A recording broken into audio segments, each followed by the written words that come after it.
And welcome to T6TC. We are back for the Nurburgring. It's round 5 of 8, and we are getting ready to get going. Sorry for the slight delay there. My connection, as always, dropping exactly at the perfect moment. But we're here now, and we're ready to get going for round 5 of 8 in what should be an absolutely thrilling race at one of the European classic circuits. My name is Darragh Thacker. Joining me once again, I'm delighted to say Ashley, Dem and Ashley, welcome along. Looking forward to this one. Championship set up quite well. Luke Mitchell, Gasper Marak, they're going nicely, but Nurburgring's a circuit where it can all change around. Yeah, absolutely. Thanks for having me once again. It's brilliant to be back for another week, and what a venue, like you just said, an absolute European classic here at the Nurburgring. Of course, a small part of the larger Nordschleife, as we are here on the Grand Prix circuit itself. And I'll let you take them through the championship standings. But like you say, it did close up from last week. Yeah, but we'll have to see if that gap does close. 20 points for the time being between Luke Mitchell and Gasper Marak at the top of the tree. 127 and 107. Bit of a gap back then to Alan Axon, whose consistency keeps him in the top 3. Bobby Vakinov, good results in the last 2 rounds, have got him up to 4th, with Anthony's Paparanopoulos 5th, albeit with a couple of point deductions from last week. Tom Hackett is 6th. Callum Cripps, Nalanton Tomenga 7th and 8th. Ollie, Kai and Larty and Stu Neal round out our top 10. It's Jordan Osborne, Callum Wilson and David Zervez inside our top 13, with Simon Trebek and Reda Uhalal rounding out the top 15. Jamie Potts, Hera Calleja, Sam Butters and George Prieto, the other drivers to score points. Sadly for Yaroslav Fires, he's been in a few races but not quite able to get off the mark. He's in 20th. John Pound, Willem Westerhoff, Samuel Newhouse are all yet to get off of the mark, with Paul Amos, Emmanuel Lopez and Jason Taylor still trying to overcome some points deductions. But that's how we lie going into this qualifying session. Only a few minutes to go, but at the moment, Ashley, quite a good lap time set from Luke Mitchell, and it looks like he's going even faster. Yeah, it was quite impressive, really. Already setting the benchmark there, and Paparanopoulos 2nd place, 8/10 down from that provisional pole time. So Luke Mitchell clearly feels like he's got some making up to do from last week, because it wasn't his best outing. Still brought home some decent points, but not his best weekend, or should I say Tuesday evening, by far. So he's clearly looking to set the benchmark early, but we say that, he has just immediately taken it back from Kai and Larty, who also set a pretty good benchmark himself, 2 seconds faster than 3rd place. That is impressive. Yeah, I think it's a bit of a mark for Gasper Marak to try and catch, and we'll see what he can do, but that is not the line through turn number 1. I think the Nordschleife almost shortcut of the Nurburgring, you can see there emerging where turn 2 could be, but you can't really go that far wide on this layout of the circuit. It's not going to help out Gasper Marak too much as he works his way through turn number 4. But this is a lap where it takes a while to get around. 2 minutes 5 is the current pole time. We're not going to be seeing too many laps, which means actually that overtaking opportunities are going to be all the more important to really make use of throughout the race. Yeah, you're quite right. There's not going to be as many laps because it is slightly longer. I think, what was it last week? We were just about about the 2-minute mark last week, I say, at Istanbul Park. But I think the difference from then to here is there's a lot more straights and the corners are a lot faster. You don't have to slow it down so much. The only real slowing down points are, of course, the Mercedes Arena. It is quite technical in there in the first sector, and I think sort of the final chicane is a real another slow point. Apart from that, these chicanes are very quick, such as the Schumacher S's we've just gone through here, as we are still riding on board here with Gasper Marak, and now he makes his way up to Come-Ho curve, and then bit curve here, the right-hander down the hill slightly as he makes his way onto this sort of back straight with a kink in the middle of it. But yeah, it is quite a quick circuit, so I think overtaking, you really need to make your opportunities count when they arise. Quick but technical, I think it's fair to say. It's a circuit that, again, you can drift a little bit wide and find yourself losing so many tenths of a second. Again, through there, Gasper, you can see the commitment through the chicane. You've really got to nail it, otherwise you're going to be finding yourself in a world of pain. Through the final corner then, with Gasper Marak, he's jumped or been dropped down to P7 for the time being. Can he get himself back towards the front? Yes, he can, but it's only P3, immediately replaced by Callum Cripps, who finds himself into P2. Alan Axon's keeping himself P4. We've got the likes of Potts, Osborne and Prieto to keep an eye on, and that's Osborne going up into P7. So a few moves going on, Prieto going 12th. This really is crunch time now. Drivers are on their final runs as Potts gets all squirrely through the final chicane. Yeah, that was a bit of a slide there, wasn't it, from Potts? But he is up on his personal best time. You can see there the green lines next to his name. That does mean he is going quicker than his personal best. You're looking for the purple ones, though, because that means you're going faster than anybody else out on circuit. As we jump over to Yaroslav Fides then, currently sitting P15, as Potts did make a bit of an improvement up to 8th. Let's see what he can do here in his Toyota then for one final run. 10 seconds left in qualifying now, so it's make it or break it. Yeah, last runs will be underway. The timer will hit 0 and then it will start counting up, but don't fear.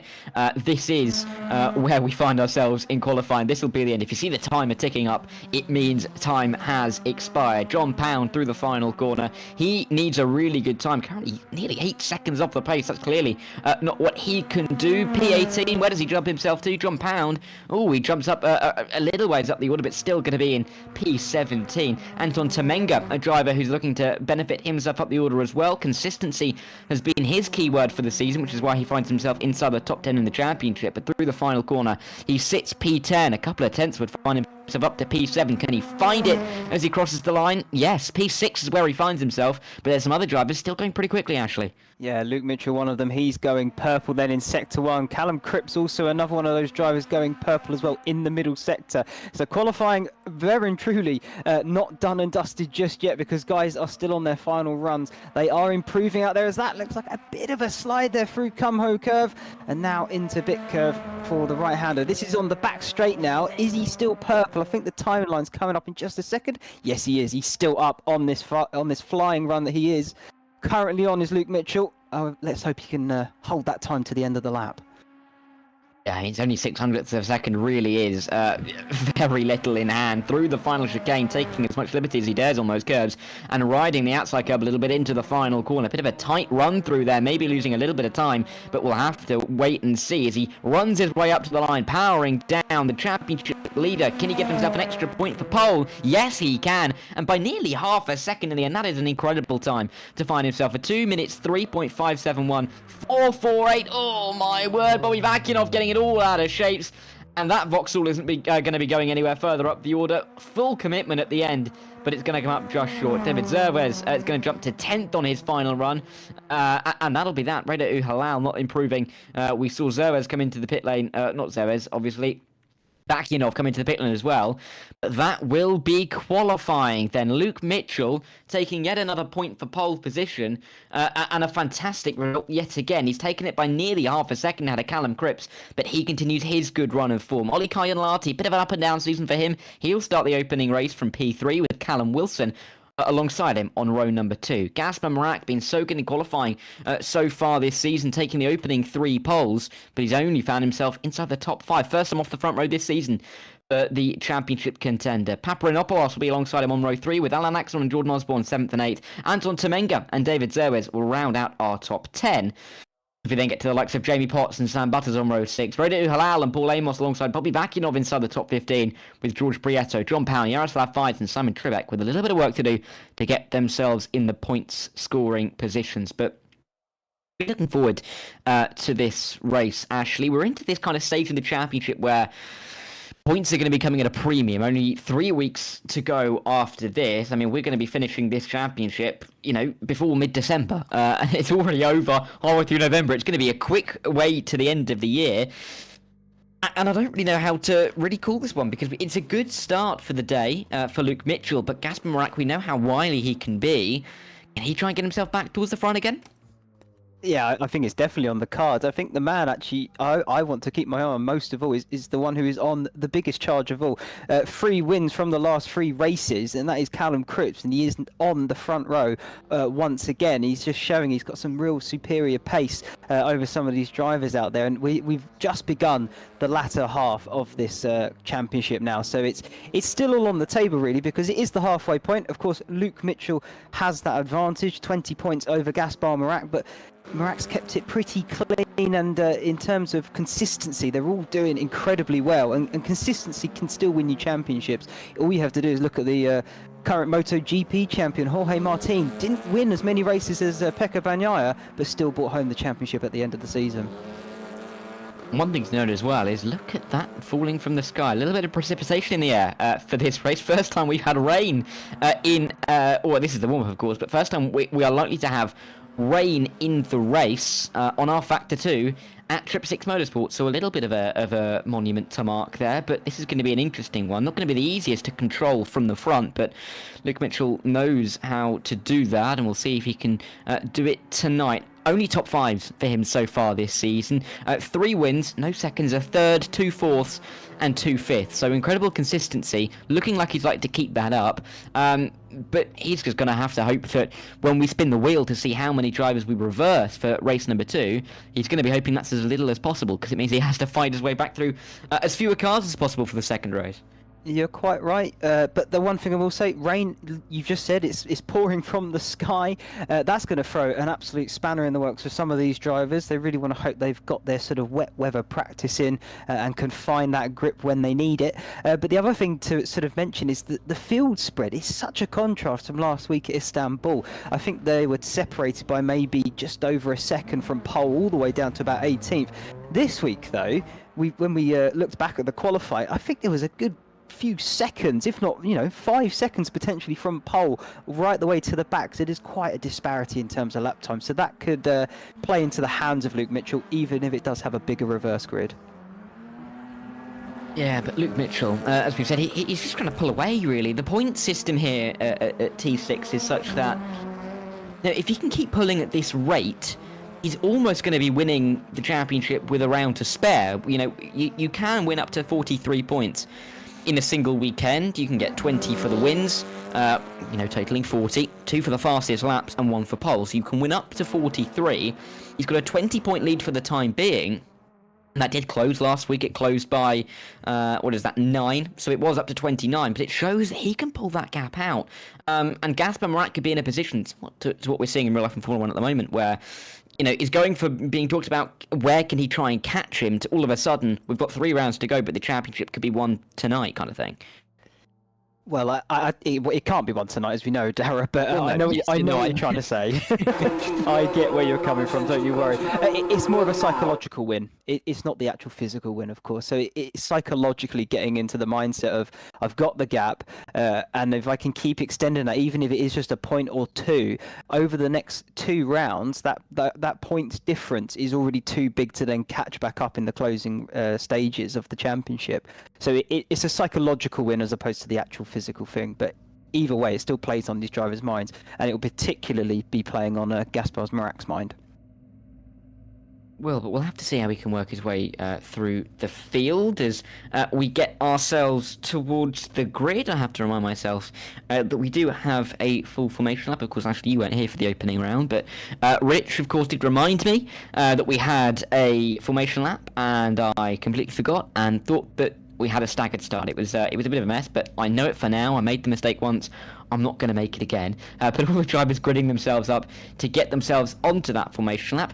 Gives us a quick opportunity to thank our sponsors. You can see them in the bottom left of your screen, NerdPC and Phoenix Sim Racing, who do some great stuff, not just for us, but for the community as well. They've given us some prizes to give out to the drivers for this championship. Looking forward to those. And some prizes that actually, if I was good enough, quite frankly, I'd be signing up to this championship to be fighting for. Oh, well, absolutely. I think I would. Maybe you can remind me what those are once again, as I'm still fairly new to this. But I mean, prizes at the end of the day. If you're winning anything from doing this kind of thing, I think you're already winning, because if you got the chance there, absolutely take it. If I was quick enough, yeah, I'd be right there with you, Darragh, trying to win it myself. Well, I will say that we have got a wheel that you can win thanks to Phoenix Sim Racing, and we've got some cash prizes as well, courtesy not just Rich but of NerdPC as well. So lots of stuff to win in the championship for the drivers, for the teams. Also, I think there's a couple of prizes for attendance as well. So it's all in there, it's all involved. But really looking forward to see which drivers can gain a little bit of an initiative. Before we get going to the race, we'll be able to have a quick look at the grid, which we'll be looking at pretty shortly indeed. And here it is. Front row, Luke Mitchell and Callum Cripps first and second. We'll see what Cripps can do after his good run of form. Mitchell, of course, is in the championship. Kyan Larty and Callum Wilson are on row number 2, and they're not going to be giving the top 2 much of an inch. Championship contender, Gaspar Marat, P2. He's got 3 poles, best he could do today was 5th. Paparanopoulos is alongside him with Alan Axon and Jordan Osborne making up a pretty strong and consistent row number 4. Anton Temenga is in P9 ahead of David Zerves, who could do with an extra couple of points in his season in P10. Jamie Potts, and it's Sam Butters in P11 and P12 as they make up row number 6. Reda Uhalal, Paul Amos and Bobby Vakinov will start in the points-paying positions to kick us off, but we will see if they can work their way through. John Pound, Yaroslav Fides, Simon Trebek and of course Paul Amos will be starting just outside in the 19 drivers we have on the grid. Rich has, as I was looking for it specifically actually, but Rich has given it to me perfectly well. The prizes are, first place you get a brand new Cammus C5 DD wheelbase and wheel. I don't mind if I do. Second place you get £125 in cash. Third place £75. And the team prize you get custom esports jersey for your team. So there's some pretty good prizes there. I think there's some great prizes there. I could do with a new wheel myself, actually. So maybe next season I'll be signing on. I doubt it. I haven't got the skill. Either way, yeah, brilliant prizes up for grabs for these guys. It's good stuff all around, up and down the grid. The one thing I'm going to keep an eye on, though, Darragh, the 2 Callums, they're 2nd and 4th in qualifying here. Currently 3rd in the team standings and only 9 points off the lead. So they've got a real good chance here of getting some big points on the board and maybe taking that team standings up to the 1st spot. Yeah, it's an interesting little battle. Not everybody is in a team, which is a bit of a weird championship, but, you know, absolutely one that the drivers are going to be targeting. Everyone then lining up into their grid box. Luke Mitchell is as far right as he dares to try and cover off that line towards turn 1.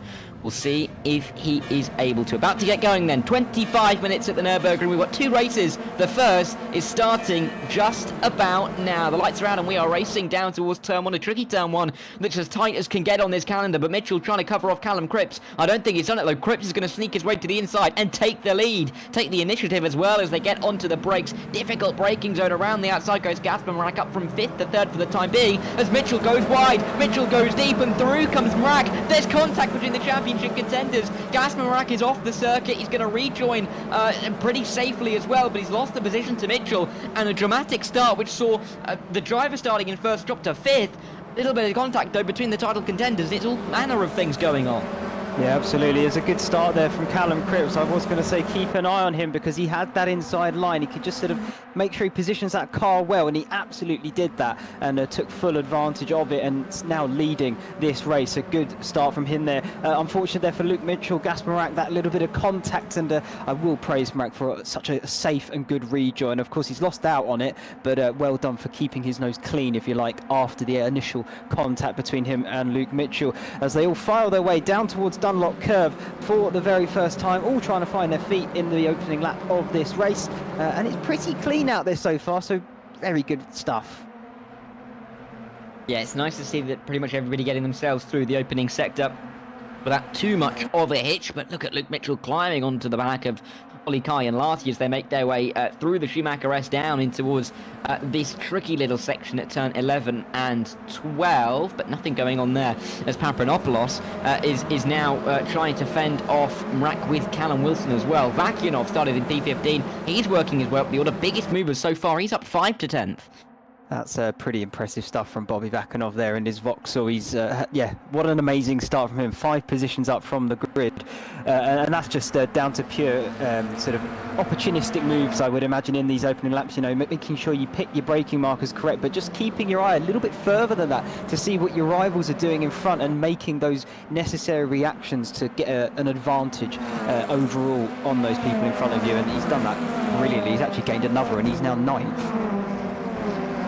Yeah, really good start from Bobby Vakinov. Good run of podiums coming into this round. We'll see if he can keep it up. Looking pretty good for the time being as Paparanopoulos dives his way to the inside. A little bit of contact on the apex with Ollie Kai and Larty, and then Callum Wilson gets himself involved as they now run their way into the left-hander at turn number 2. Tricky to really judge how much throttle to place into the car, but I think Ollie Kai and Larty just about judging it right. Still contact, a lot of contact. Round goes Kai and Larty with contact with Callum Wilson. Mrak is through, and Wilson now having a bit of rubbing with that is Alan Axel as they work their way through turn 4, but I don't think Kai and Larty is going to be the happiest man about that one. No, I think he'll probably try and have words with him potentially after the race, but it was hard to see from that angle really what was going on fully.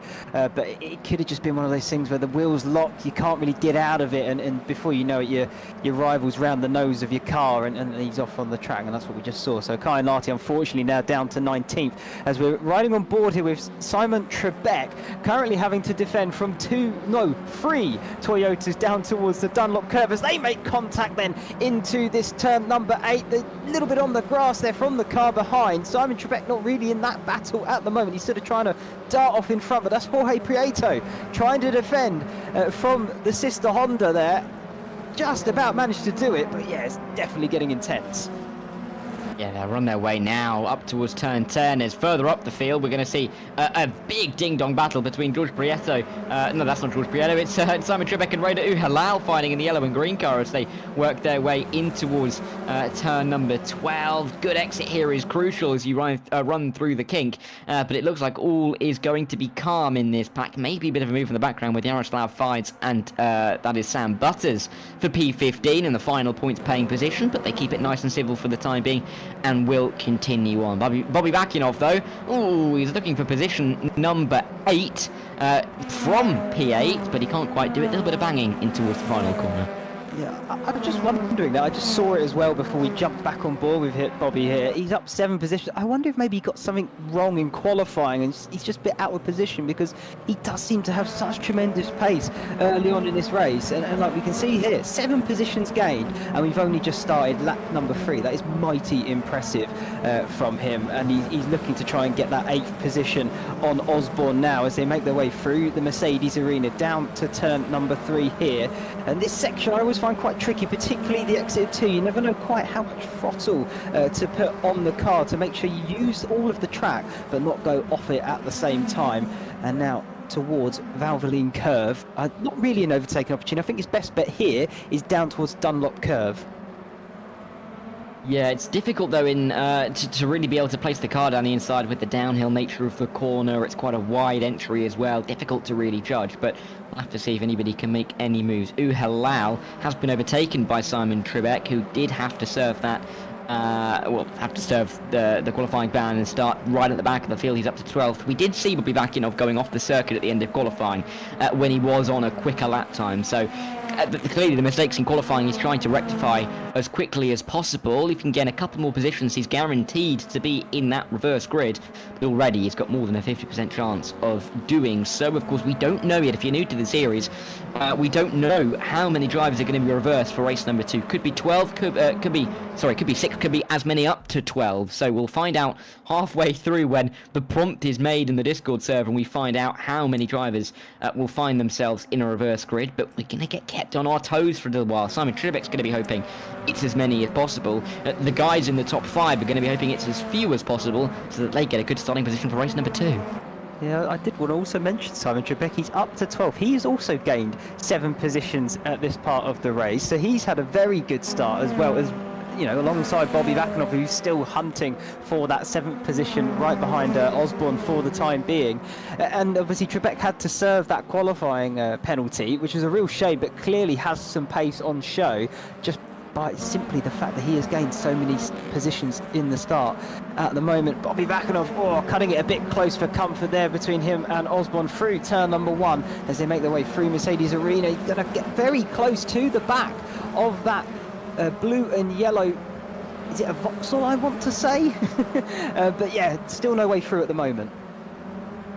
Yeah, I believe it is. I believe they're in the same car as they're on their way through. I think Temenga is as well. So a bit of a trio working their way through the order. Nice to see a few Vauxhalls in the order along with the Fords of Mitchell and Axon. We've got a couple of Hyundais as well, a couple of Hondas too. It's good to see the variation that drivers are going for. Toyota as well. Paul Amos, I can see in Toyota Fides. Butters, clearly not the car of choice, but either way, some drivers have gone in it. We credit them for doing so. Mrak, though, we'll look further up. 17.5 minutes still on the clock. We're only on to lap 4, of course. Very long lap here at the Nurburgring. We're likely to get about 13 laps in for the race 1 and race 2. So not the greatest amount of laps, but either way, still enough opportunities for the drivers to really work their way through the field. Problem for Mrak is he needs to get ahead of the likes of Paparanopoulos, but Callum Wilson sitting right on his tail, looking quite quick, looking quite keen to find his way through, and we may see something being attempted down towards turn 1 on the next lap.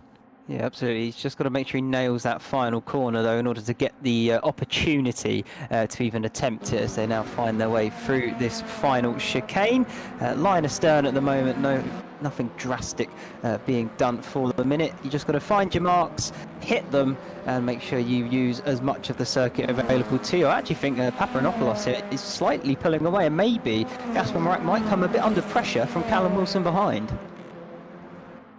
Yeah, let's see. Down towards turn 1, they look like they're spaced out enough to avoid anything. As we see someone come into the pit lane. Here we go with George Prieto looking for a couple of moves here. Simon Trebek and Bobby Vakinov right in front of him. Something's happened to Vakinov somewhere. Of course, he was running a little bit higher than that. He's now dropped down to P10. Not good for him, but they come down towards turn 1. Inside line being looked at by Simon Trebek, but nothing going there. Vakinov and Trebek, the two drivers making big gains in this race, but we'll have to see if they can work together. No moves in the offing for Prieto as they work their way through. It was Osborne coming into the pit lane, so maybe, actually very likely, a bit of contact in the last couple of corners between Vakinov and Osborne, causing them both a little bit of grief. Yeah, well, it makes the most sense. They were fighting on track with each other, so maybe we've obviously missed a little something there. But either way, we're currently watching Jorge Prieto try and going around the long way on Simon Trebek there into the left-hander there of Valvoline curve, and now the right-hander of Ford. You've got a little run and a potential slipstream opportunity towards turn number 8, Dunlop curve. It's a good overtaking opportunity this corner. There's a few different lines you can make into it and make it work for you, and of course get through still at a relatively good pace, but not close enough on this occasion. Still looking at the back of that yellow Vauxhall, and desperately trying to find an inch where he can maybe make a move. But here we are back on board. Gaspar Mrak trying to go the long way around outside Paparanopoulos.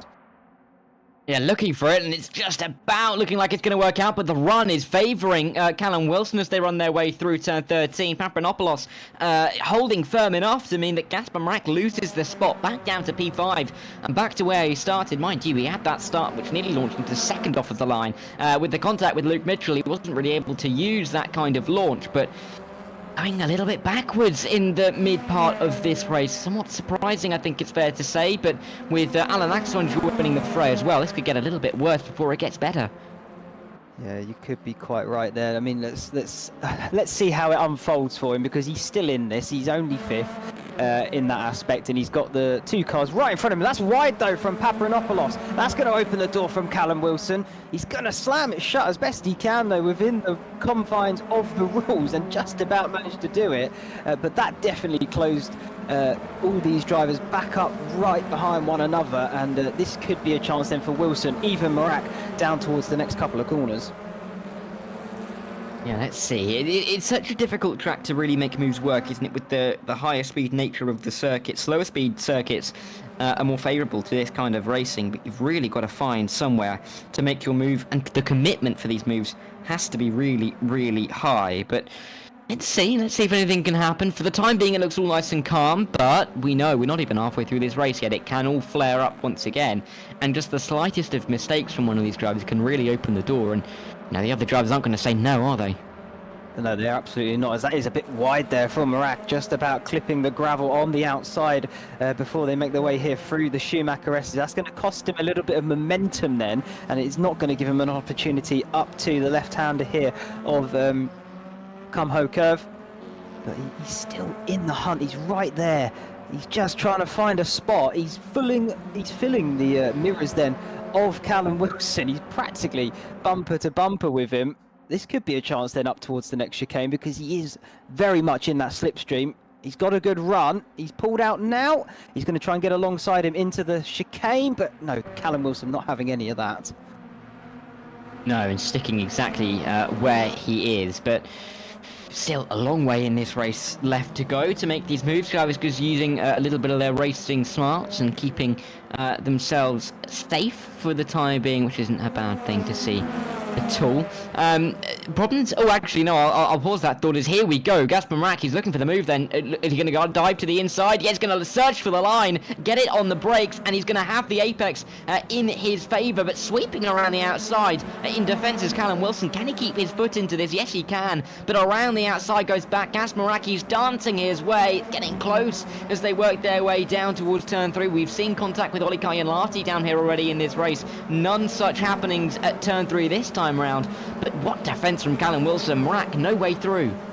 No, very tricky there. The one thing I would say for Callum Wilson, of course, he didn't leave the door open. Mrak just found the room into turn number 1. But the one disadvantage to going for that inside line, in fact, is the fact that it is such a steep drop-off that your car actually goes onto 3 wheels, so you don't have all 4 tyres on the tarmac giving you all that grip and extra turning, so you actually, I think, lose a bit of that traction and therefore a bit of drive on the exit. So the wider line somewhat favourable in terms of defensiveness into turn number 1, and then turn number 2 it's favourable once again for you because you've got the inside for the next corner. So Callum Wilson doing everything he needs to do to defend that position, and Mrak still trying to find a way past.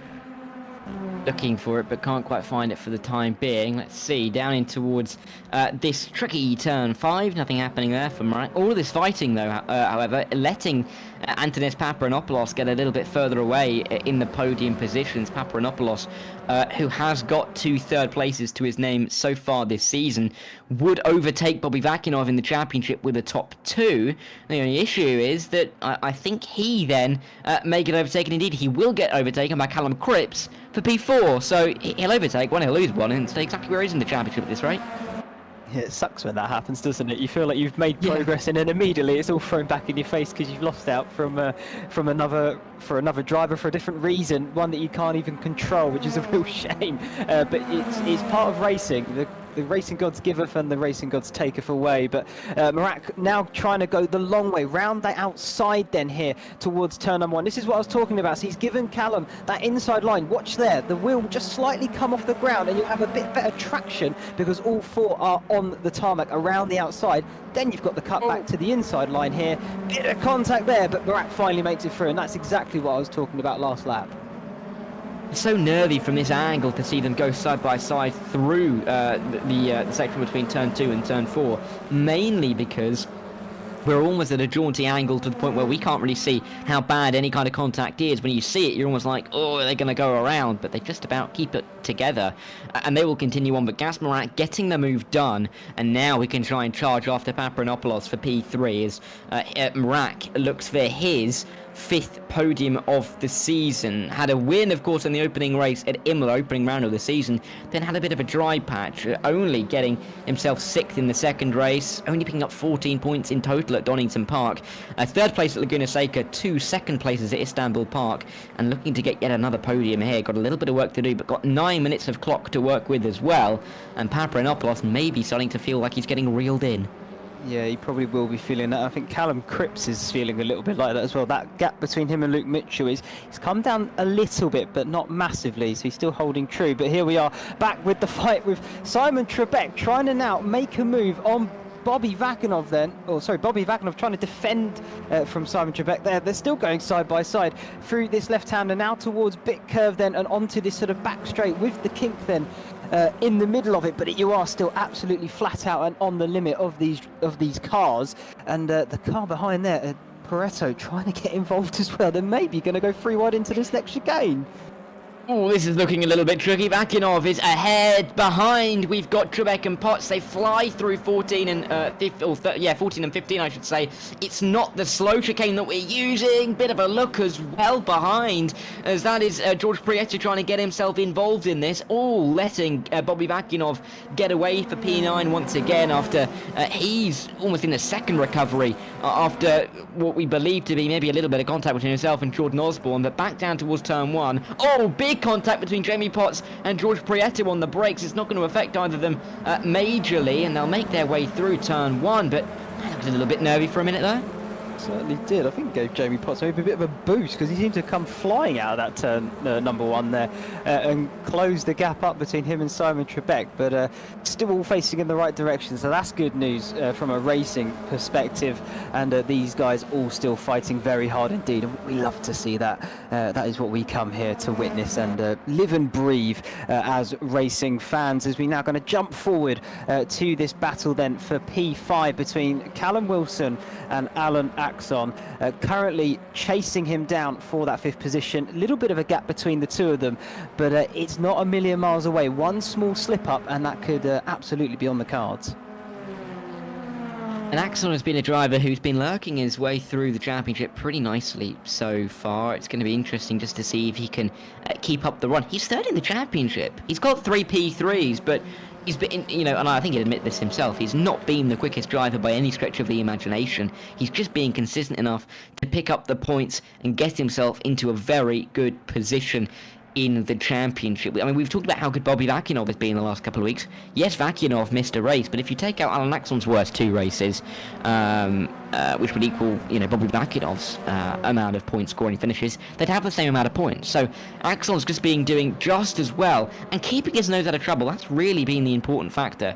And you know, we talk about it sometimes almost trivially, that keeping yourself out of trouble can really work your way up the order. But if you can do that consistently throughout the season, you're really going to be reaping the benefits of that in the championship picture. He's going to have to sit and wait into turn 1, try to go for an inside line, realise it wasn't there, and he's going to wait his time. Still 6 minutes to go in this race, but not long to get these moves officially sorted.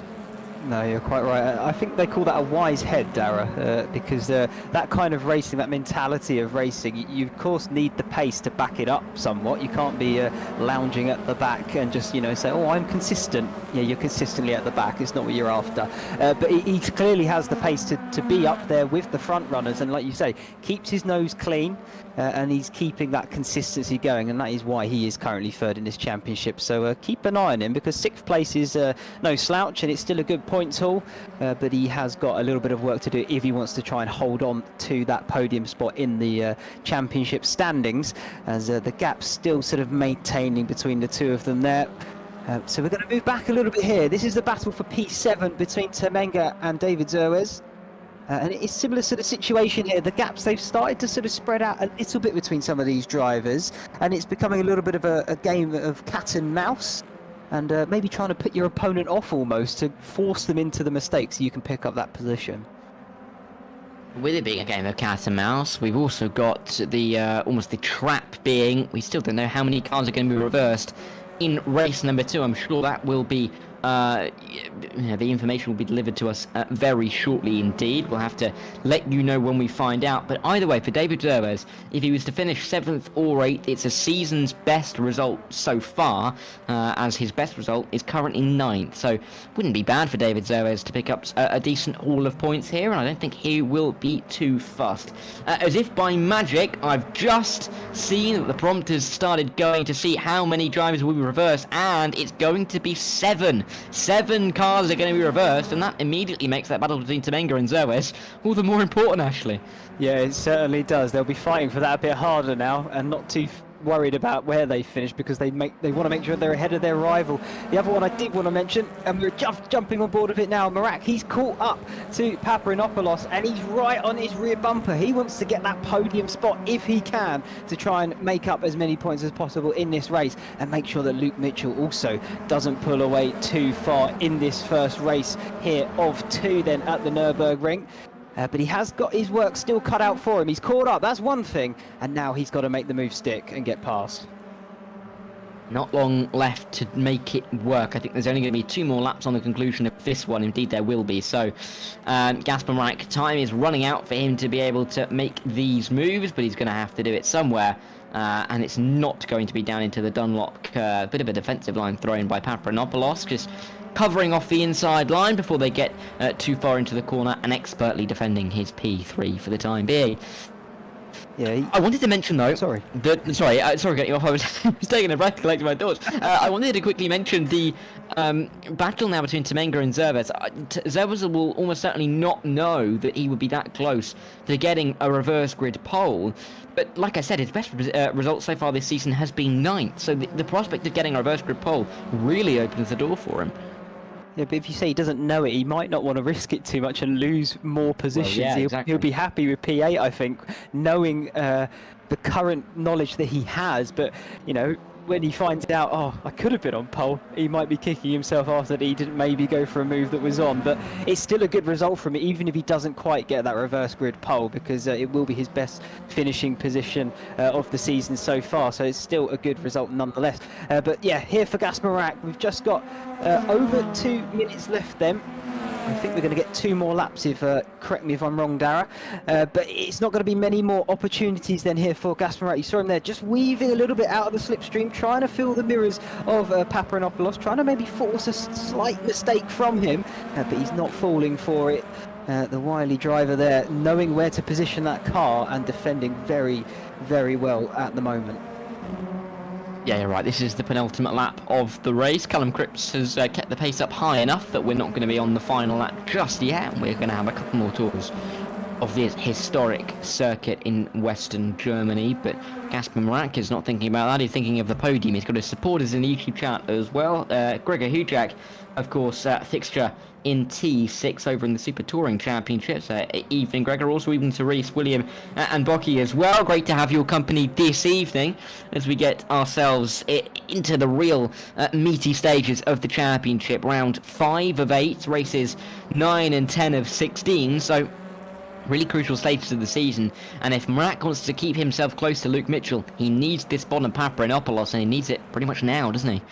Yeah, he certainly does. He needs to try and think where can he gain an advantage. He'll be studying his driver in front of him to see where he is potentially quicker, where he in front is potentially slower, and then try and use that to his advantage. And we're in for a bit of a treat here because there's 2 battles going on in front of our very eyes. You've got Gaspar Marak against Paparanopoulos for 3rd, and then Callum Wilson is trying to defend from Axon behind him as well. But this is going to potentially be a good run through Hatson back there, down the back straight. Don't think he's going to be able to get alongside though into the chicane. It is quite a quick chicane, albeit it is pretty tight. He might have a better chance of just sticking here, but he's maybe going to go down the inside late on the brakes. Didn't quite manage to get it done. He just really needs to get a good exit here so that he has a chance down towards turn 1. And a good exit he's got. What an exit that is, actually, from a very tight line. Paparanopoulos is going to have to defend the inside line, and there he goes. It's just going to keep himself there. Get Marak, though, looking for the outside line. It worked for him on lap number 1. Is it going to work on the final lap as well? Contact between the drivers into the opening turn. It was Paparanopoulos missing his braking point just a touch, and Marak will have the inside line for turn 2. P3 on the line, and the Aga driver just about slots his way up onto the podium positions. It's all the way around the outside this time for Paparanopoulos, but he's gone too far wide. He's given the line to Gasper Marak, and Marak on the podium. He's just got to defend for the final lap now. Yeah, absolutely does. I wonder if he listened to my notes that I mentioned earlier, because he's done that twice now. He did it to Callum Wilson earlier on, and he's just replicated it with Paparanopoulos. And I tell you what, Paparanopoulos, he's just lost that podium spot, but he actually needs to keep an eye on it because he is right behind. Well, just happened there, I'm not sure. Nonetheless, we're still looking here at Callum Wilson and Alan Axon then for the battle now for 4th position. We jump back in. What's going, a bit of a network issue here potentially? Sorry, Paparanopoulos still 4th. Oh, yeah, this is going a bit awry here, but either way, Callum Wilson, Alan Axon, they're still fighting for it on this final lap. Well, I think Paparanopoulos really has disconnected now, which should not be good at all on the final lap. Gutting for him if that was the case, but he is dropping down the order. Awful on the final lap to see that kind of thing happen, but we'll have to keep an eye on that and keep you updated when we know exactly what is wrong. Through the final couple of corners, we are starting to go there. Wilson and Axon trailing each other for the time being, but as these guys squabble a long way up the road, and I say a long way up the road, 12 seconds up the road from Gasper Marak is our top 2. Callum Cripps and Luke Mitchell are about to come around the final couple of corners now to take home this win, but Alan Axon's having to defend as they work their way through. He's actually a attacking Callum Wilson, mind you, in towards the final 2 turns as Callum Cripps crosses the line to win yet another race. 4 in a row for him. What a run of form it has been. Alan Axon will round the final corner and he will get himself up into P5. Not quite the P4 he was looking for. The P5 all the same. Temenga and Zervez, with the disconnection of Papranopoulos, are going to be promoted to 6th and 7th, and all of a sudden David Zervez didn't have to make the move in the end. Actually, he's on reverse grid pole. Yeah, he'll be very happy with that. He'll be very happy with the position he's finished in as well, regardless. So he'll be a very big, smiley man, I'm sure, sat in his chair as the next few cars now coming over to finish race number 1 here. There goes Halal, Sam Butters. Further down the order, Fides, Kaihan Lati's actually in the pits, and Osborne, I think, is the final car. Yeah, we just jumped on board with him now. Still out on circuit, coming around through Hatson back and up to the final chicane, and he'll be finishing P15, maybe 14 actually. Kaihan Lati's in the pits, so maybe I'm misreading that. But either way, final car coming around the final few corners now. Yeah, and good to see nearly everyone able to get their way to the end. Some season's best results for a couple of drivers. But, I mean, shame for the likes of Olikai and Larty after the early contact, dropping him down the field. Osborne picking up the final point is a bit of just a very slight...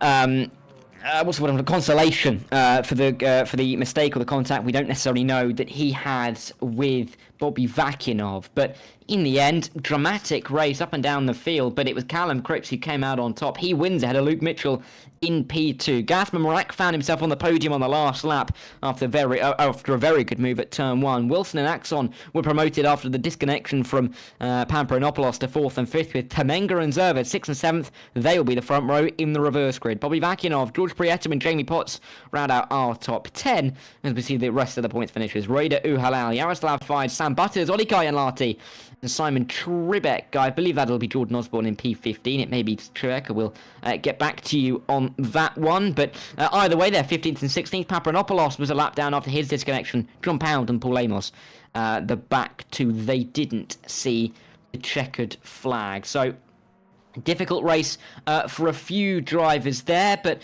we will have to work out the grid for race 2, but don't go too far. We'll have a couple of minutes break while we get ourselves ready for the second instalment of the evening, but stick around because we'll be back in just a couple of minutes' time.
Welcome back then to the Nurburgring for race number 2 of the evening here for round 5 of 8 in the T6 TC Championship, powered by 666 Motorsport, and brought to you by our wonderful sponsors. Of course, thanks to Phoenix Sim Racing, who you just saw there. They, of course, as I mentioned earlier, providing us with a Cammus wheel and wheelbase for the winner. So we really do thank them for their support. But I'll bring back in Ashley Denman, who joins me this evening. It's going to be an interesting race number 2, Ashley. Of course, Mitchell eking out that championship advantage just a little bit more, but now with the reverse grid, Mrak will be starting ahead. Yeah, absolutely. So he'll be able to potentially try and defend from his championship rival and make sure that he picks up some points over him instead here in race number 2. But they're going to have a few drivers in front of them as well that they're going to have to try and navigate if they really want to maximise those points. Of course, David Zerwes got the honours of taking reverse pole position, and so he'll be leading us off from the very front. But yeah, a lot of quick guys out there though, Darragh, so it's going to be tricky for them to get past and make some moves either way. And unlike in race 1, it is actually raining in this race. You can see the precipitation falling onto the circuit. We had it in the warm-up for race 1, but we didn't quite have it in the race. But it's here now for race number 2, and that could really throw the cat amongst the pigeons. But of course, we will see David Zerwes starting on pole position. We'll run you through the grid in just a second for this second instalment of the evening, and here we go then. It is David Zerwes and Anton Temenga on row number 1, and they lead away. Alan Axon and Callum Wilson, who are on row 3 and 4. They were just off the podium in race 1. They can just keep themselves on it maybe in race number 2. It's Mrak and Mitchell, the title contenders for the time being, on row number 3. Our winner, 4-time in a row winner, Callum Cripps, is 7th ahead of Bobby Vakinov. He recovered just nearly to reverse grid pole, but 8th is where he will go from. Prieto and Potts, 9th and 10th. They make up row number 5. Uhalal and Yaroslav Fides are on row 6 in 11th and in 12th. We've got Sam Butters and we've got Ollie Kayanlati after his contact at the start, dropped him down the order in 13th and 14th, with Jordan Osborne who picked up the final point in race 1, and Simon Tribeck on row number 8. The grid will be rounded out by Paparinopoulos, John Pound and Paul Amos, and we'll see if Paparinopoulos can recover after his unfortunate disconnection. Quick note on race number 1, Callum Wilson got his second best result of the season. David Zerwes picked up his best result of the season, same with George Prieto as well. So some happy drivers coming into this second race, Ashley, and I think this is going to be hard forward at the front. Yeah, it certainly will be. You know, especially from the likes of David Zerwes. He's starting right at the front. It's maybe feels like a bit of a rare honour, but he'll absolutely grab the steering wheel with both hands, as they expect you to do, and try and race the pants off that car. But yeah, it's going to be a tough order, especially with the weather conditions that you can see now. And I think these conditions, we've not seen it all season, so this is now where you're going to tell the good drivers from the great. Yeah, this is going to be a really interesting one, just to see how this can work out in race 2 in the rain, and it's going to be a bit of a tense one. I'm going to put you on the spot, Ashley. You've been here now for 3 races. Who do you think is going to be picking up this one? Well, I really wanted you to ask this for race 1 because my money was on Callum Cripps, and he came through for me. So I'm actually going to put it all in on Callum Cripps once again. I've got a feeling he's on such a roll, such a winning streak. I just can't really see him losing out on it.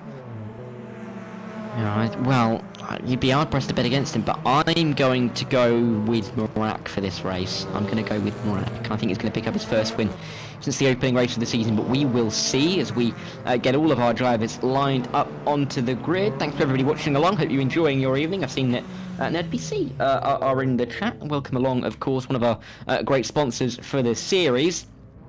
This is going to be an exciting race. Bobby Vakinov, currently listed as in the pit lane. Not too sure what's happened to him. You can see that he's not in the grid slot, so we'll have to see what's happening there for Vakinov, but it would be gutting for him if he wasn't able to get through. But he's in the pit lane. He's starting in the pit lane. Of course, he has 5 red lights for this race number 2. Zerwes on pole.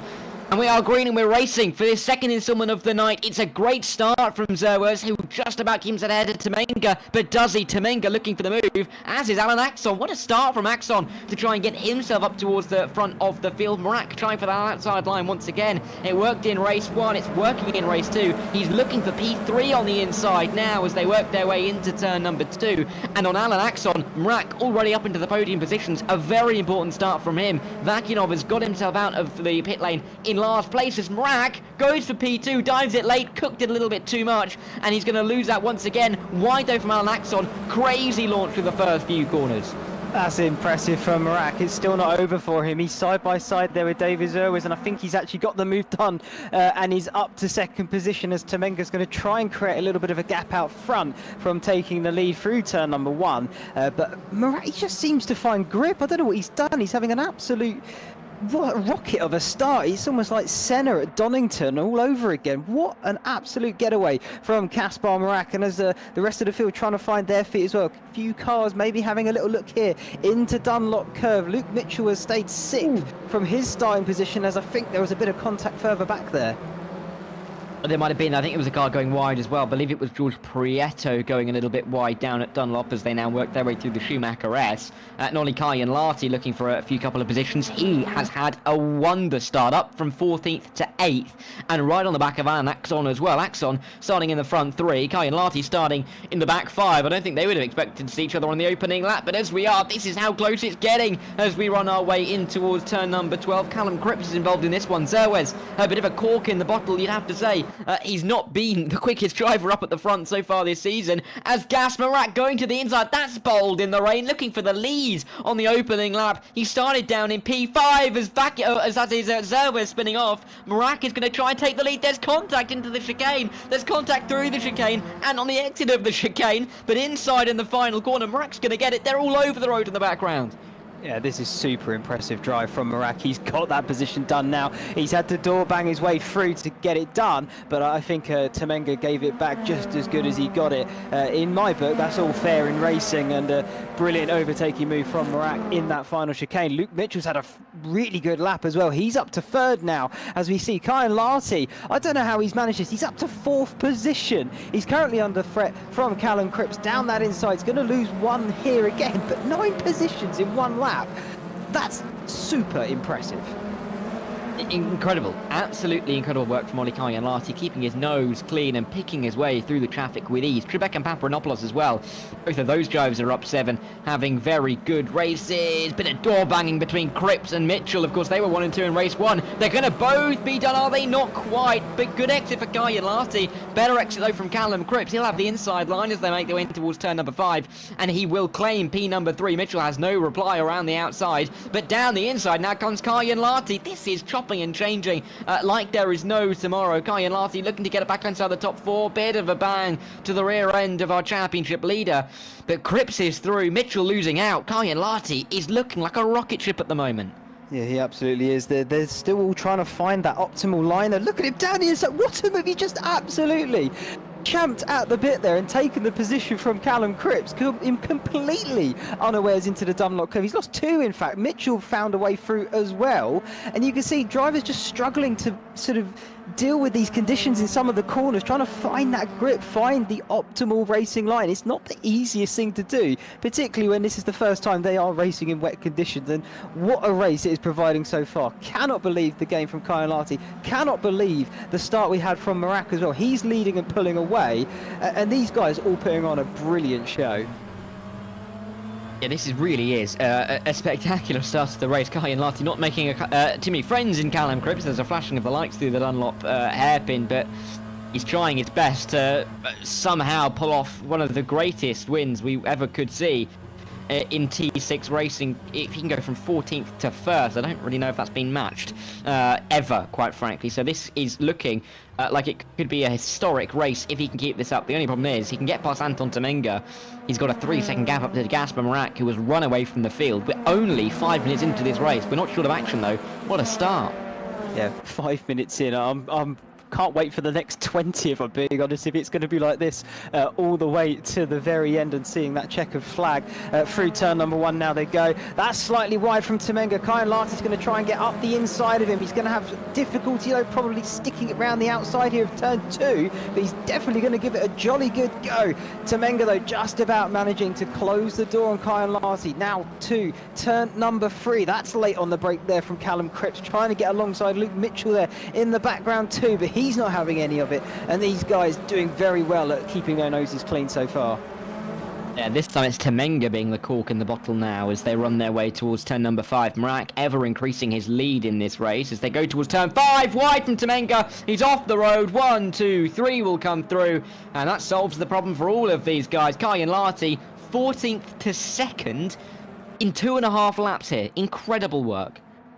Yeah, that is incredible work indeed. He's got 3 seconds though now between him and Gaspar Marat. That's quite a mountain to climb, particularly in the dry, but maybe the wet conditions here can throw up something different, because he's climbed all the way from 14th from the starting grid up to where he is now, which is super impressive. Other drivers to mention, we've got Simon Trebek and Paparanopoulos, which we're currently riding on board with here. They've claimed 6 positions from their starting box on these opening few laps, and they are now currently fighting for 10th position. Yeah, Paparanopoulos, of course, disconnecting from what could have been at least a top 4 result in race 1, looking for a little bit of a consolation in race 2, and getting into the top 10 past Simon Trebek is mission number 1. Inside line, he's claiming that apex. Oh, maybe a little bit of door banging, difficult to see from this angle. Either way, though, no move to be made through turn number 12. They'll run through the kink, which is ever more tricky in these wet and wild conditions, but it won't be giving him enough of a run to make a move into this final chicane, of course. The quicker final chicane, you can just see before the turn in for our chicane, at the turn in for the slightly more clunky, slightly slower chicane, which can really help overtaking if you can send it on the brakes, but not happening here today. Drivers have to find somewhere else to make their moves, and turn 1 has been a prime opportunity. We might see Paparanopoulos go for it now. Yeah, absolutely. He's going to go for that inside line, though. We saw it earlier. It wasn't quite the favourable line, I don't think, but it looks like he's going to have it pretty much done before they even get on the brakes. He's going to try and go for 2 here. He goes down the inside of Prieto into turn number 1. He's going to get him on the up and under, though, to try and defend it back from Paparanopoulos, but he now has that inside line, and through turn number 2, he's going to make sure his car's right there and block off the counter-attack from Prieto. Towards turn number 3, still has that advantage of the inside line. Let's see if he can make it stick before we get to turn 4 and it comes back to the right hand side. I think he's going to have the traction to hold it around the outside there, and does make the move stick. What a move from Paparanopoulos. Kyan Larty, we're looking at here, nearly being overtaken by Mitchell. Callum Cripps has managed to find his way up into P2 now. So Cripps looking to make it 5 from 5. Needs to close that gap on Gaspar Marak. It has stopped raining in this race, though. So the track will be drying. But I think it's done enough damage to shorten this race very possibly from 13 laps to 12. So the opportunities are going to be fewer and further between. But still a long time, 17 minutes just shy of, to get this move done. For anybody really in this train. For Gaspar Marak, he needs to try and hold off Callum Cripps. His advantage for the time being 5 seconds. He's going to hope to grow that out, but if that starts coming down, it could get interesting into the closing stages. Yeah, it certainly could do, as we are still looking on board here with Kyan Larty then now 3rd position as Callum Cripps made his way up, and he's now going to try and catch Gaspar Marak then for the lead of this race. We've seen Cripps has had some serious pace in race number 1. Let's see if he can replicate it here for race number 2, as he is slightly pulling away then for this battle for 3rd position between Kyan Larty, Luke Mitchell and Callum Wilson on the rise up towards the final chicane. It's not really an overtaking opportunity unless you're already alongside in the brake zone. That's a big cut though from Kyan Larty. This could potentially give Luke Mitchell a run, but I think Callum Wilson might also try and get in on the fight. Yeah, let's see as they work their way through a very tricky part of the circuit. In towards turn number 1 they will go now. Ollie Kyan Larty under intense pressure. It's the championship leader this time around. Luke Mitchell, who's coming back at him towards turn number 1. The inside line will be his. And I think Kyan Larty has got to be more concerned about Callum Wilson now than about Luke Mitchell, as Wilson goes a little bit too deep and won't be making the move. Oh, very wide from Callum Cripps. He went off the circuit, far too wide, off the camera angle as well. And he reappeared, but not before the others could get through, or not until the others were right on his tail, I should say. Kyan Larty having to go around the outside of Luke Mitchell. He's not had too much fun around this part of the circuit so far tonight, and not this time around is he having fun either. Down to P4, and all of a sudden Callum Wilson looks keen to get through for P4 as well. That completely caught me off guard. I did not expect to see Cripps just dart across the screen there, right in front of this battle that we're currently watching on board with still with Kyan Larty. Yeah, completely threw me off my game for just a brief moment there. But luckily, no incidences occurred and everyone is still all in the right direction, which is good news to see. We're going to jump back here, though, to Yaroslav Fides for his Toyota car.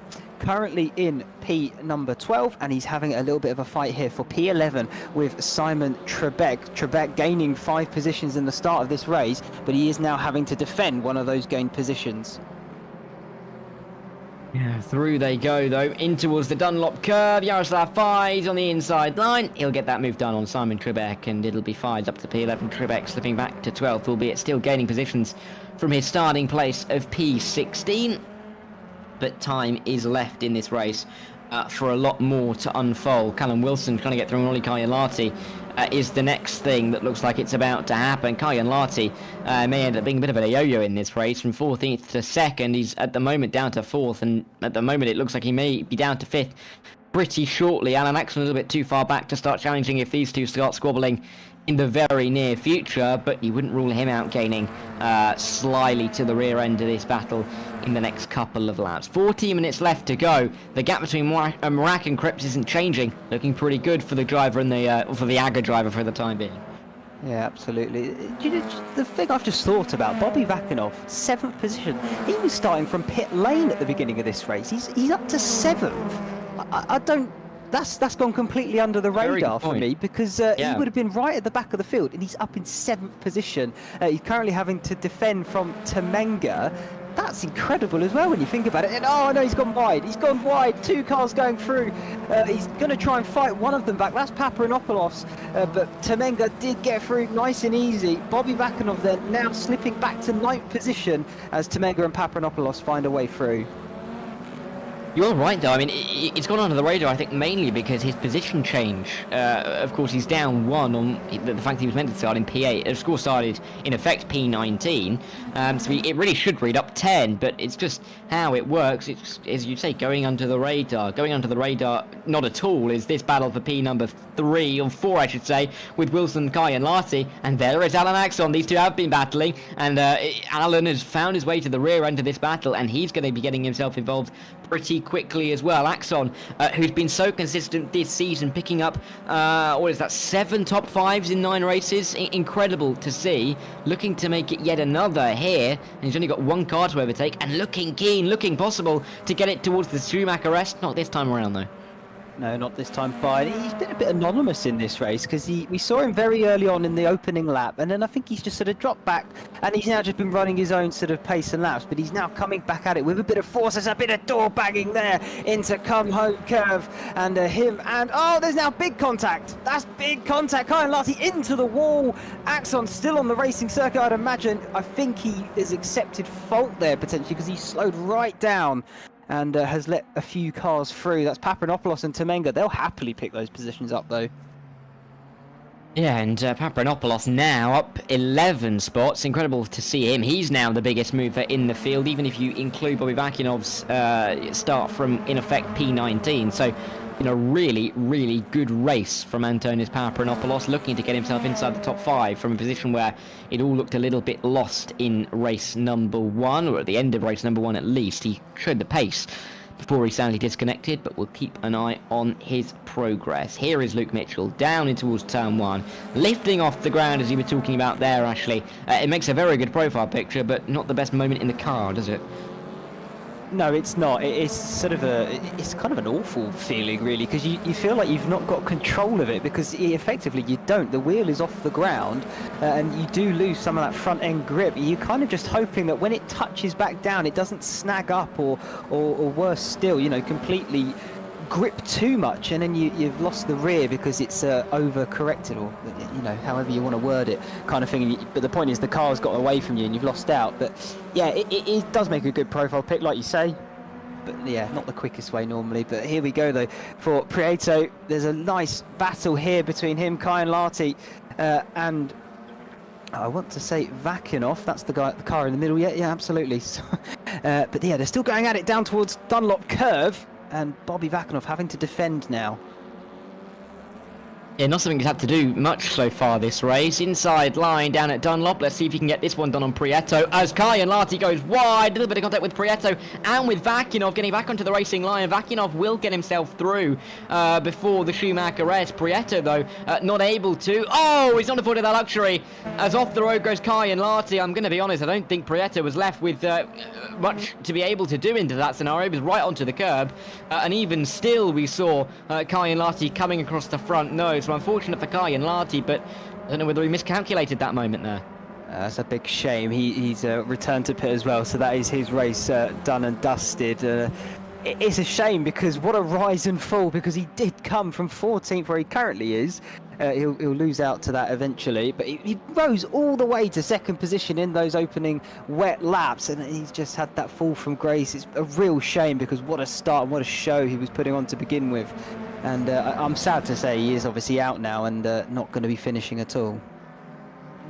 Yeah, disappointing for Olli Kyan Larty. It's not been the best of few rounds for him. He was a winner at Imola. He was right in the championship battle after the first couple of races, but he's since dropped down a touch, not had the kind of consistency needed, and he sits 8th in the championship. This is a battle going on between Papranopoulos, Axon and Temenga as they run their way through. Papranopoulos in that black and slightly darker yellow car as they run their way through turn number 4. I appreciate that it looks pretty similar if you just describe the colours.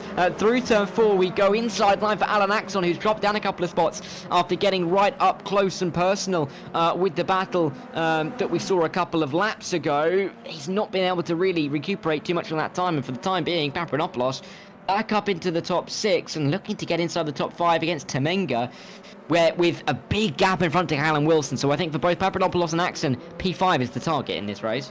Yeah, it absolutely is. It's a Vauxhall, Darragh. I can confirm that for you now. And I must say, I do quite like the livery that he's got on it. But yeah, currently sitting 6th and looking for that P5 position. Axon in his Ford Focus. And I'm just trying to find what Temenga is running. He's also running the Vauxhall as well. So 2 Vauxhalls and a Ford here, all having a good battle for 5th position. I wonder which one is going to come out on top. You would argue the Vauxhall has the numbers, of course.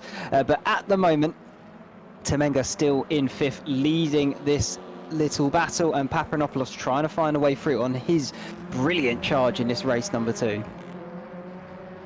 And time is ticking away now. In the first, 5-10 minutes really went quite slowly, it's fair to say, with the amount of action that we were seeing. These last 5-10 have gone a little bit quicker, and we're left with only 7 minutes on the clock. We're going to see Bobby Vakinov running his way through in P12. Gasmarak has just crossed the line, meaning that we are going to have 4 more laps to go in this race. 4 more to sort these battles out, quite frankly. This is going to be an exciting and enthralling finale. We now go back up to this battle for P5. Temenga is not being left alone. Is this Papranopoulos' chance towards turn 1? Yeah, he's absolutely hounding him, isn't he? And now he's got a good slipstream down towards turn number 1.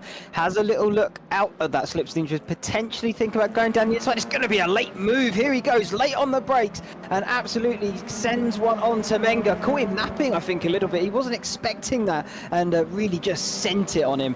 Caught him unawares and got the move done. So brilliant move from Papranopoulos, and more importantly, he did keep that clean. Nice move.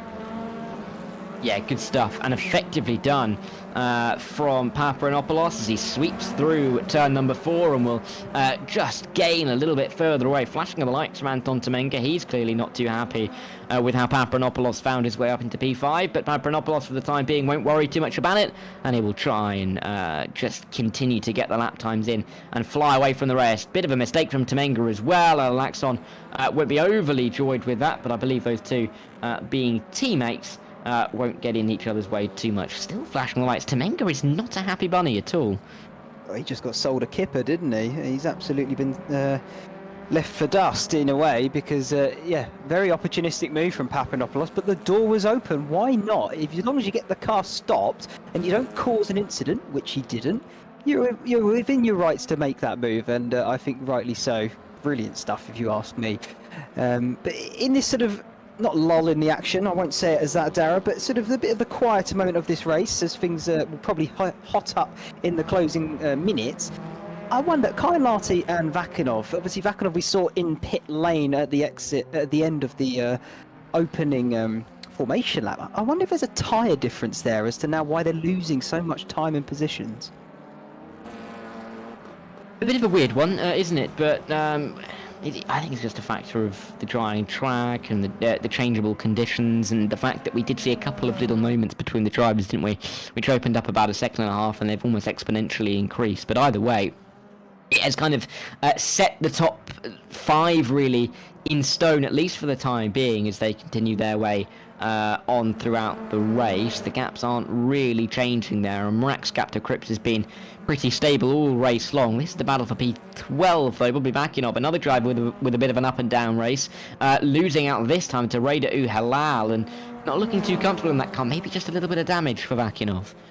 Yeah, potentially. He's been in a good few wars during this race itself, so he's clearly struggling now out there where the track's dried out. Maybe he did have, I don't know, maybe slightly more set up for a bit of a wet weather. I think the drivers were familiar that potentially there was some rain on the horizon. They just weren't sure how much it was going to be coming down. He gambled, as we saw on that early pit lane on the exit of the formation lap, and I just don't think it's paid off for him. It's a real shame, because he's a driver in amongst the championship. He's in, I believe, the top 4 positions, if I'm not mistaken. Yeah, he's currently P4 as it stands, until we update the standings, of course. But yeah, it's just a shame, because he was doing so well last week, and this week's such a big contrast for him. It is. It's also chalk and cheese, isn't it? Between his 2 races, but or even parts of the races. I mean, it just has been quite a roller coaster ride tonight. Only 50 minutes worth of racing, of course, but we've kind of had everything packed in. Come back through the field and then drops back down the field. Some great racing, some big spins, and a couple of crashes as well. We've had it all packed in to this T6 TC evening's worth of racing on rFactor 2, and there's only a couple of laps left to run here. Uhalal with not the best of lines through the Schumacher S, but I don't think he will mind too much.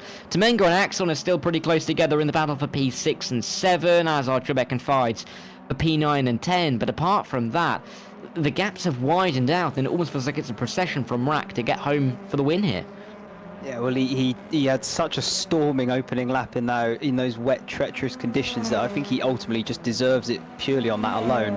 And since the track has dried out, he's just been able to control the gap, control the pace of those behind him. He's responded obviously when he needs to, if there's a pressure being mounted, or taking the pressure off himself when it's not. And it's just been such a good race for him. It's a shame there's not much more for him to do in terms of action and making moves, but he controlled it right from lap number 1. He was leading it at the end of it, and from there he's just looked unstoppable. Yeah, and he's been such a force in T6 and his team, really. I mean, I did see Gregor Hujek in the chat earlier. I mean, the Aga team have been a fixture of T6 for quite a long time now, and they really are drivers that have a mark on their back, just because everyone knows how quick they can be and how difficult they can be to pass sometimes. So full credit to Gasper Mrak once again for this kind of performance. Fides is fighting away with Simon Trebek down the hill as they run towards Dunlop for the time being, but Trebek holding firm. This the only battle seemingly of any real value inside the top, well, on the track really at the moment. Yeah, absolutely. Fides trying to defend here then. Trying to overtake Simon Trebek then for P number 9 on the back end here of this top 10. And he's only going to have, I think, one more lap to do it. We are currently on the penultimate. Am I not correct, Darragh? Maybe quick tell me that one. Yes, you are correct. Yes, because there you go. Mrak around the final corner, so we've got one more to go. White flag this time. Yeah, one more flying lap. So that does mean then Fides still has another lap of chances to try and make a move. The gap is only a couple of tenths. It's looking pretty close here then on the run down the back end of the circuit up towards the final chicane. If he sits in that slipstream, he could have a chance at least to pull up alongside, but I think the better chance is down towards turn number 1. Oh, absolutely. No doubt about it, because it is a much better place to be able to try and get the car stopped. And to the inside, maybe he's going to go for it in the final corner. Fides finally inside line. He's claimed a little bit of overlap. He's climbing all over the inside curb, but on the acceleration, he's going to get the move done. The problem is we're not going to have the best of runs down towards the opening turn, and Simon Trevor will fight this one back as they run towards the tricky opening part of this lap. It will be a good defence in the end from Simon Trebek, and Fides actually has nothing to say about it, apart from a bit of a love tap and a launching of himself over the inside of the corner, but they don't change position, so Trebek will hold firm in P9. On to the final lap we go. Yeah, absolutely. That was good positioning there from Trebek. He knew that Fides was probably going to try and send it down the inside of turn number 1, although in my opinion it's better to go around the outside, but I'll keep my opinions to myself in that aspect, because these are the guys on the track. They're the ones what they feel is going to be best for them, and yeah, Fides trying to go down the inside. Trebek very wise to it and positioned the car well. But jumping back on board here with Gaspar Marak, we haven't seen much of him after the opening couple of laps, just simply because he absolutely checked out of this race, and he hasn't looked back ever since. I don't think he's even had a car in his rear view mirror. He's had such a gap from right from the off. And it's exactly what he needs in his championship pursuits, of course. The gap going out by an extra couple of points, 4 points in fact, in the opening race, with Mitchell getting pole and the fastest lap, despite only finishing the 1 place behind. But in this race, getting the win, getting the fastest lap, beating Luke Mitchell by a couple of spots is going to mean that overall he's going to close that gap yet further by a couple of points tonight, and the championship gets that little bit more interesting. Gasparak through the final corner to the line. He wins at the Nurburgring for round what is number 10 of 16 in this inaugural T6 TC Championship on rFactor 2. Callum Cripps, his run of podiums, or his run of wins ends with a P2, but still a podium, and Luke Mitchell will get himself into P3. Cripps, just at the end of the race, picked up the fastest lap as well, so credit for him for getting an extra point. Wilson, and it'll be Papranopoulos from P17 on the grid. He gets inside the top 5. That's really impressive there from Papranopoulos. Axon across the line, Temenga, Prieto 7 and 8. Here comes now Trebek, Fides crossing the finish line. No changes there from those guys as well, and I think everyone else is too spaced out for anything to happen from here on. So your timing tower on the left, that I'm pretty sure will be correct after we see the checkered flag from all of them as well. Interestingly, Darragh, if your document I'm looking at here is correct, the mathematician that you are, I think that should be your nickname from here on. The top 3 of this race are the top 3 in the championship. They are, not in the exact order, of course. Mitchell, it's actually no, it's not the reverse order. Mitchell will be first, and then it'll be Marak and Callum Cripps, but you're right. Mitchell will come out of this race, provisionally, of course, with 161 points. Gaspar Marak is one slightly down. He just lost the fast lap on the final lap. He'll be on 142, so that gap will become 19, and Callum Cripps on 111 will be 50 points back, but having got himself, what is that? I mean, an incredible haul of 101 points in the last 5 races, where, a win is 20. It's an incredible haul of points. He's scoring more than you should be able to get per race. So even with the P2, he's doing it at a very nice rate of knots. The only question is, has he left himself a little bit too much work to do towards the end of the season? Oh, I wasn't expecting that one. Amos having a bit of an off to give us some final action then round the very final corner. I think the very final corner. No, sorry, we've got Simon Butters still to finish as well, but Amos bringing it home over the checker flag eventually to finish off in the points. That's good news for him. He'll pick up 1 at least. But yeah, I wanted to actually talk about Callum Cripps. He interestingly missed Donington. So he's actually missed a round, and he's only 31 points away from the lead of this championship. It's really impressive.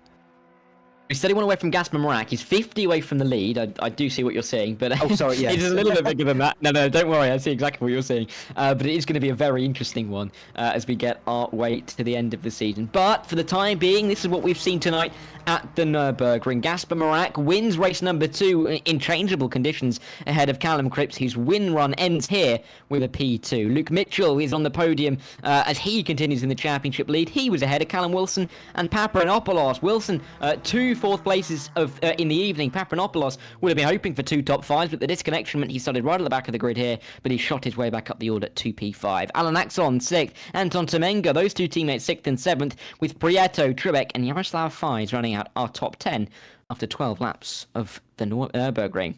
John Pound and Raider Uhalal are 11th and 12th with Bovyakinov, Jordan Osborne and Paul Amos picking up the final points-paying positions. It's only Paul Amos' second top 15 of the season, so he'll be pleased with that. Sam Butters just on the outside looking in 16th. David Zerwes as well.